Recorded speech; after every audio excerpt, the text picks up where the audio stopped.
फिर out of control होगी।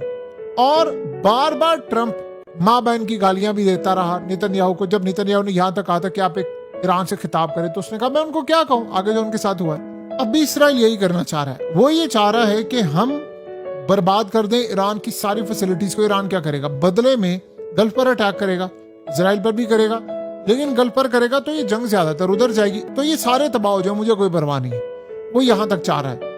और इस सारी सूरत हाल में, इस लड़ाई में आज देखिए ईरान ने क्या कहा। उन्होंने कहा पिछली 40 रोजा जंग में हमने जो अपने आप को, हमारे जो हाथ बंधे हुए थे ना, कुछ चीजों को हमने निशाना बनाना था, हमने नहीं बनाया। इस दफा वो सारे निशाने हम तोड़ देंगे, हम सबको अटैक कर देंगे, आप किसी गलत फहमी में ना रहिए। हम वो सारी चीजों को उड़ा देंगे, कोई बिल्डिंग हो, कोई यानी फैसिलिटीज हो, कुछ हो, हम सबको उड़ा देंगे। हमने कोई लिहाज नहीं करना। अगर हम पर ये नौबत आ गई ना, तो हमने नहीं छोड़ना। आपको पता है कि दुनिया में सिर्फ एक मुल्क ऐसा है इस वक्त जिनको ना तेल की कीमतें ज्यादा होने का कोई मसला है, ना गैस की, ना तेल सप्लाई का मसला है, ना गैस का। और वो दुनिया में सिर्फ एक मुल्क है, सिर्फ एक, और वो है ईरान। वहां पर चीजें सस्ती हैं, वहां चीजें सबसे ज्यादा अहम है, तो उनको कतन किसी तरह का कोई मसला नहीं है। सो इस सारी सूरत हाल के अंदर जो सबसे बड़ा चैलेंज बना हुआ है अमेरिका के लिए, वो ये है कि अब इस लड़ाई में अमेरिका के साथ क्या होगा। तो वो समझ रहे हैं कि ईरान की फैसिलिटीज है, सारा वर्ल्ड तबाह हो रहा है, तेल का बहरान है, तो ये सब कुछ है। सोचे एक मिनट के लिए, अगर ईरान पर ये अटैक हो जाता है, उसके बाद ईरान क्या हाल करेगा? क्या वो रुकेगा? आप और हम, इतनी तबाहकुन सूरत हाल हमने कभी भी नहीं देखी होगी, कभी भी नहीं देखी होगी, जो हम इस दफा देखने के लिए जाएंगे।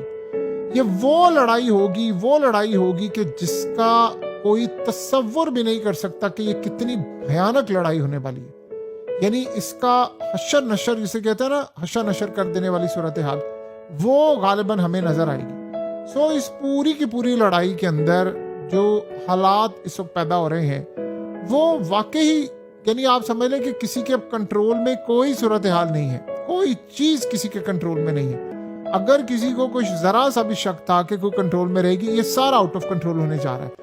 और असल सूरत हाल ये है कि इजराइल यहाँ नहीं रुकने वाला। उसने कहा मैंने गजा पूरा लेना है, लेबनान लेना है। ये ऑपरेशन कितना नाकाम होगा, इसमें अमेरिका पर कितना अटैक होगा, इसमें याद रहे इस दफा चाइना भरपूर पार्टिसिपेट करेगा, क्योंकि अब आप बड़ी आखिरी, ये जंग फिर रुकेगी नहीं। ये जो शुरू हो गई ना एक दफा, ये नहीं रुकेगी। ये फिर आप रुकना क्या है, इसमें सब खत्म हो जाएगा, फिर रुकना क्या है, फिर कोई हाल नहीं रहेगा। फिर समझ रहे कि सारी जो हदें हैं वो क्रॉस हो जाएगी। शायद ही फिर दुनिया कभी, यानी आप ये सोचें कि अगर आपने मुल्क का कोई भी इंफ्रास्ट्रक्चर, किसी भी कंट्री को ले लें, आपने 50 साल लगाकर बनाया, 70 साल लगाकर बनाया, 20 साल लगाकर बनाया, आप उसको तबाह कर दें सिर्फ 2 मिनट के अंदर। सोचे आपकी 50 साल की मेहनत गई, 70 साल की गई, आपके पावर प्लांट्स गए, ये तमाम चीजें, सब कुछ टोटली आपके हाथ से गया ना।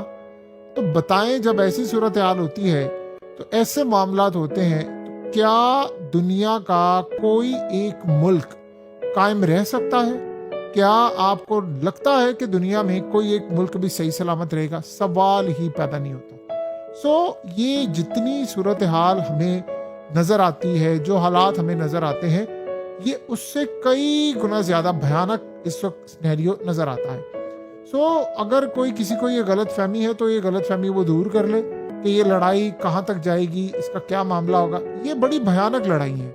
ये यहाँ पर ना तो कभी खत्म होंगी, ना इनका कोई मामला यहाँ पर रुकने वाला। इसमें अमेरिका, इजराइल, ये सब के सब इस वक्त जाएंगे। इस दफा कोई नहीं बचेगा, ये आप ज़हन में रख ले। अब सब तबाह होंगे, सब के सब।